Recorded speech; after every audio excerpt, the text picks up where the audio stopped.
주제 살펴보겠습니다. 매물 공습 경보 발령. 살아남을 주도주는 개인이 많이 매수한 대형주를 중심으로 매물 추례가 강하게 나오고 있는데 여기서 지금 살아남는 것은 무엇인가요? 또 살아남을 주도주는 무엇인가요? 네, 일단 지금 지점에서 우리가 이 조정이 오는 이유를 생각해 놓고 본다 그러면 어떤 종목을 주의해야 되고 어떤 종목이 오히려 지금 지점에서 기회가 될 수 있는가를 우리가 생각해 볼 수 있다고 생각이 됩니다. 지금 시장은 그야말로 많은 상승이 있었기 때문에 어떻게 보면 자연스러운 차익 매물들이 나오는 거라고 볼 수가 있습니다. 뭐 일단 수급 쏠림이라던가 이런 균형에 대한 부분들은 우리가 뭐 이야기할 여지가 있지만 사실상 지금 시점에서의 코스피의 조정 움직임들 같은 경우에는 그간의 상승 추세를 놓고 봤을 때 어떻게 보면 굉장히 자연스러운 흐름입니다. 우리 역시도 지난 연말부터 코스피의 상단 부분을 3,200선 정도를 예측을 하고 있었는데 그 구간에 자연스럽게 움직임을 보여주면서 차익 매물들이 나오고 있는 그런 구간이고요. 추세 파동 길이로 놓고 봤을 때에도 단기적으로는 우리가 목표 라인을 도달한 상태에서의 움직임이기 때문에 어떻게 보면 진짜로 지금의 시점에서의 조정은 있어야 될 필연적인 그런 조정이라고도 볼 수가 있습니다.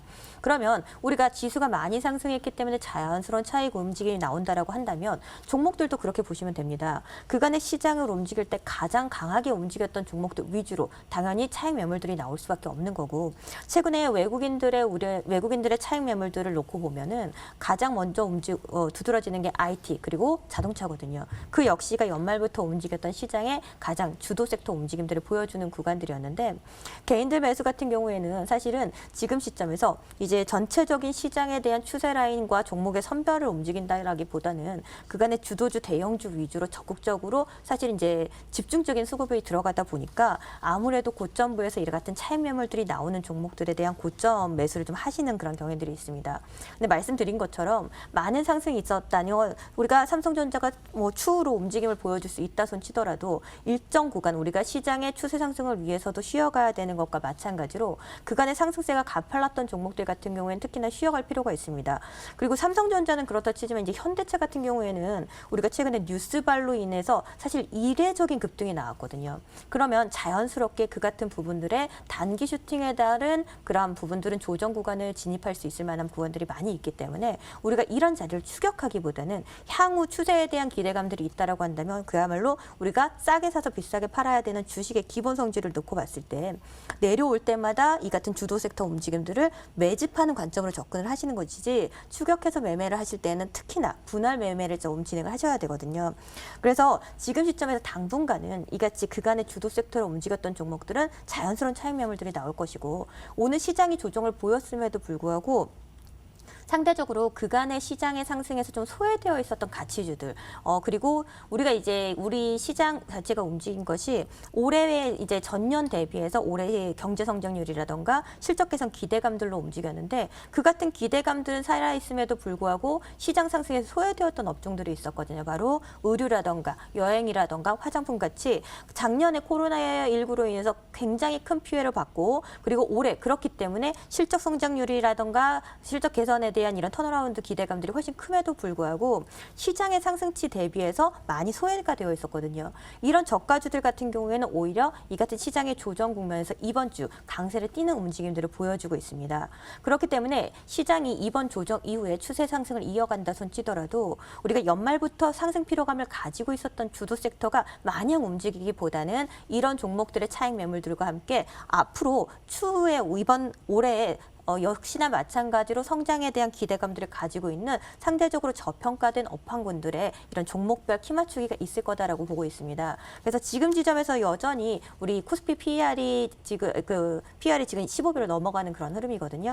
거기에 대비해서 상대적으로 조금 덜 움직인 종목들이 이제 화장품이라던가 그다음에 이제 의류라던가 그다음에 식품 그리고 통신 쪽이 있습니다. 통신 쪽을 좀 말씀을 좀 드리자면 우리가 이제 바이든 정부가 20일 이제 정식 출범을 하는데 실질적으로 우리가 미국 같은 경우에도 바이든 공약에서 가장 두드러졌던 게 이제 친환경 정책과 그 다음에 5G입니다. 5G 쪽에 이런 시장 부분들을 선점하겠다라는 그런 부분들과 중국과의 견제를 하고 있으면서 지속적인 제재를 하고 있는 요소들도 있기 때문에 본격적으로 지금까지는 그 같은 부분을 많이 두드러지진 않았지만 우리가 이제 다음 주부터는 이 바이든 정부 신정부 출시로 인한 초기 정책에 대한 기대감들이 시장에 많이 반영이 될 수가 있습니다. 있습니다. 그러면 기본적으로 5G에 대한 이야기들이 나오게 될 건데요. 지금 시점에서 놓고 보면 이런 통신주들 같은 경우에는 그간의 시장의 상승 대비해서 굉장히 이 같은 저평가 부분들이 있습니다.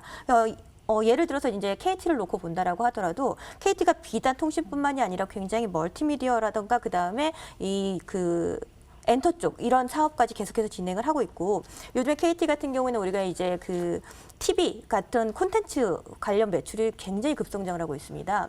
그런데 그 같은 부분들이 시장에 충분히 반영되지 않았고 지금 최근에 코스피 상승률 대비해서 굉장히 현저하게 떨어져 있는 그런 구간들이거든요. 그래서 오히려 지금 시점에서 시장의 조정폭을 이용할 때 시장의 상승 자리를 못 보여줬기 때문에 그만큼 하방 경직이 강하다고 볼 수가 있고 앞으로 움직임을 보여줬을 때 이와 같은 추세 움직임들을 기대해 볼 수 있을 만한 저평가 가치주에 대한 우리가 선별적인 접근은 여전히 유효하다라고 생각이 됩니다. 네, 상승 피로감 가진 종목들 지금 쉬어가는 움직임 그리고 의류, 화장품 그리고 오늘 스카 전문가님께서 통신을 얘기해 네. 주셨어요. 그 바이든 정부의 출범에 처음에 이제 5G 정책 효과로 아마 좀 다음 주에 한번 눈여겨보겠습니다. 네. 네, 여러 가지 섹터들의 움직임 아주 이번 주에도 발빠르게 변화가 나타나고 있습니다. 급등화 전문가님께서는 어떻게 분석을 하고 계세요? 매물 공습 경보 발령, 살아남을 주도주는? 네, 지금 현재 상황에 봤을 때는 진짜 말 그대로 좀 공습을 좀 조심을 해야 됩니다. 왜냐하면은 많이 올랐거든요. 많이 올랐고 오늘 지수가 빠지는 것은 뭐 지극히 정상적으로도 볼 수 있습니다. 그리고 아까도 말씀드렸다시피 개인 주도의 그런 장 자체가 지금 이어지고 있는데요. 물론 이제 원래 실제 보면 개인 투자자가 시장을 주도할 거라고 전망을 드린 바 있고 예탁금도 많이 들어오고 또 시장 흐름 자체도 개인 중심 흐름 자체가 나올 걸로 전망을 했습니다만은 지금처럼 계속적으로 개인만 집중적으로 매수하고 외국인하고 기관하고 계속적으로 매도가 나온다면은 상당히 수급적인 측면에서 봤을 때 결국은 수급 공백 자체가 나올 수 있습니다. 뭐냐면 개인 투자자의 총알도 한계가 있을 수밖에 없다는 겁니다. 그렇기 때문에 일단 지금 현재 시점에서 말씀을 시작하는 건 뭐냐면은 그동안의 시세를 많이 낸 종목들 어제 이 시간에 나왔어도 대형주에 대해서 시가총액 상위 종목 5위권 종목들이죠. 유가전문 시장 종목들에 대해서 점검 드린 바 있는데요. 일단 대형주에 대한 그런 전략 자체가 뭐냐면은 우량주이고 그리고 또 한 가지는 원래 반도체 실적이 좋을 거니까 아니면 또 전기차의 성장세가 좋을 거니까 이런 종목들에 대해서 매수를 해야 되겠구나. 그렇게 생각하기보다는 일단 시세가 많이 난 종목들에 대해서는 상당히 좀 조심스럽게 봐야 되겠다. 그렇게 말씀드리고요. 그리고 이제 조금 이제 좋은 측면들만 이제 좀 말씀드리지만 좀 나쁜 측면을 생각해 보면 뭐냐면은 신용융자가 말이죠. 지금 20조가 넘어갔습니다. 넘어갔는데 신용융자는 주가가 상승을 하거나 또는 신용융자가 증가하는 측면에 봤을 때는 정기능입니다. 그러니까 정시에 도움이 될 수 있는 거죠. 그와 반대로 주가가 빠지거나 아니면은 신용자 자체 봤을 때 결국은 주가가 한 단계 빠지는 그런 상황에 봤을 때는 빠지거나 또는 신용률자가 감소하거나 그것은 결국은 주식시장에 부담이 될 수가 있습니다. 그래서 신용률이라는 것은 자기 자본 이외에 거기에다가 빚을 한 투자를 말하는데요.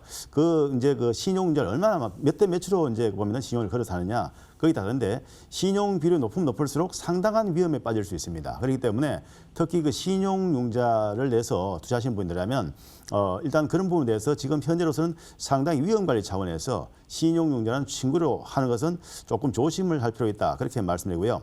그리고 지수가 빠질 경우에 역시 마찬가지로 상당히 그런 부분들이 부담이 될 수 있다는 것이죠. 그래서 지금 말씀드리는 건 뭐냐면 향후의 주도주가 무엇이냐라고 이제 주요 내용인데요. 그 내용을 지금 논하기는 사실상은 시기상조라 봅니다. 왜냐하면 전체적인 시장이 사실상은 거의 갈 만한 종목들은 같다는 얘기입니다. 그렇기 때문에 상승을 상승했기 때문에 지금 상황에서 봤을 때는 시장의 쇠판을 짜야 되는 상황인데요. 물론 이 상황에서 어떤 섹터가 갈 수 있다라고 딱 이야기하기는 그렇고 다만 제가 계속적으로 이 시간에 말씀드린 내용이 있죠. 많이 오른 주식들은 많이 추가적으로 오르기 힘들다. 그게 뭐냐면 지금 실제 시장에서 아직까지 상승 못하고 이제 바닥권 탈피하는 것들 상당히 많거든요. 그런데 그럼에도 불구하고 시장 자체가 예를 들어서 엎어지는 상황이 된다면은 너도 나도 같이 엎어질 수 있다는 겁니다. 그렇기 때문에 그동안에 사실상 급동항은 풀배팅이다. 계속적으로 교수님하고 그런 식으로 해서 시장을 끌고 왔었는데 지금 그러니까 오늘 아침 같은 경우는 제가 그랬습니다. 사실 보면은 어떤 식으로 대응이 되느냐. 오늘 같은 경우는 위험 관리 들어갑니다. 딱 한마디 말씀드렸어요. 위험 관리 들어갑니다. 그리고 현금 비중을 늘렸어요. 그래서 뭐냐면 현금비를 늘리고 난 후에 시장에 또 쇠판이 짜져서 시장에 안정적인 흐름이 나올 때 그때 재배팅을 하더라도 지금은 위험 관리가 최우선이다. 그렇게 좀 말씀을 드리고요.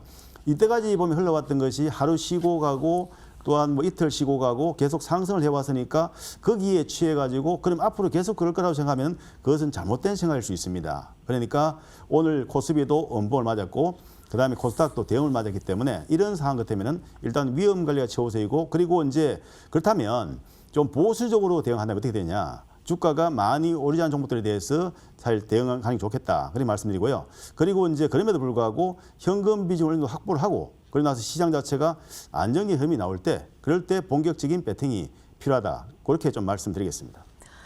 네, 지금의 전략들 하나씩 아마 다 적고 계실 거라 믿습니다. 오늘 섹터 중에 가장 궁금한 부분이 셀트리온 삼형제 관련 제약바이오실 거예요. 뚜 전문가께 여쭐게요. K치료제의 성공을 앞두고 이상을 발표를 함에 따라 오히려 지금 약세가 두드러지면서 셀트리온이라는 종목에 끼치는 영향이 상당하기 때문에 제약바이오가 좀 크게 꺾인 부분에 대해서 어떻게 바라보면 되겠습니까? 사실상 보면 이제 시장 자체가요. 이제 유가증권 시장에 가다가 이제 코스닥 쪽으로 넘어올 걸로 생각을 했는데 이 중심적인 그 종목이 뭐냐면 셀트리온 3인방입니다. 셀트리온은 물론 유가증권 시장의 종목이지만은 셀트리온 헬스케어나 셀트리온 제약 같은 게 코스닥 시장의 시가총액 1위, 2위예요. 그런데 일단은 그 셀트리온이 좀 발표한 내용을 보면은 레키노나주 이 부분 자체가 보면은 전체 환자 대상해 가지고 한 54% 정도 그리고 중증 어떤 환자 같은 경우는 68% 정도에 보면은 어느 정도 보면은 그 감소를 보였다. 그러니까 중증 환자 발생률 감소를 보였다는 그런 얘기 나왔었는데요. 사실 이 내용 자체가 보면은 좀 그 시장의 기대치에 좀 못 미쳤다 그렇게 좀 볼 수 있겠고요. 그리고 이제 그 통계의 그 유의미를 보여주는 보면 지표인 그 P값이죠. P값이라는데 P값이 50대 이상 환자군을 대상으로 제외하고는 모두 0.05 이상으로 나타났다. 그게 뭐냐면 0.05 이하로 나타내는데 유의미한데 그 부분 자체가 사실 시장이 좀 문제됐다는 것이고요. 그리고 이제 골드만삭스에서 셀트리온에 대해서 또 목표 주가를 거의 반값 정도 하향 조정시켜버렸습니다. 그런 부분 때문에 사실 셀트리온 관련 종목들이 상당히 좀 많이 빠졌는데요. 일단은 그 관련해가지고는 사실상 시장에서 평가하는 것은 뭐 이게 잘 됐다 잘못됐다 이렇게 평가들 많은데 어쨌든 시장에 받아들인 것은 뭐냐면은 셀트리온에 대해서 목표 주가도 하향 조정시키고 그리고 실제 보면은 기대했던 것보다 못 미쳤기 때문에 주가가 좀 빠졌다고 볼 수 있는데요. 그것도 그렇지만 실제 보면은 주가 자체가 좀 셀트리온도 많이 오르지 않습니까? 셀트리온 계열 종목들이. 그렇기 때문에 그 관련해가지고도 어느 정도 조정을 보인다고 볼 수 있겠어요. 그래서 어쨌든 시장의 흐름 자체가 지금 보게 되면은 셀트리온 계열 종목도 역시 마찬가지로 많이 올랐다는 것이죠. 많이 올랐기 때문에 일정 부분 조정을 보였다고 일단 그렇게 좀 말씀드리겠습니다. 네, 오늘 트렌드 클래스 한마디로 표현을 해보겠습니다. 화면으로 보고 라운드 2 정리하겠습니다.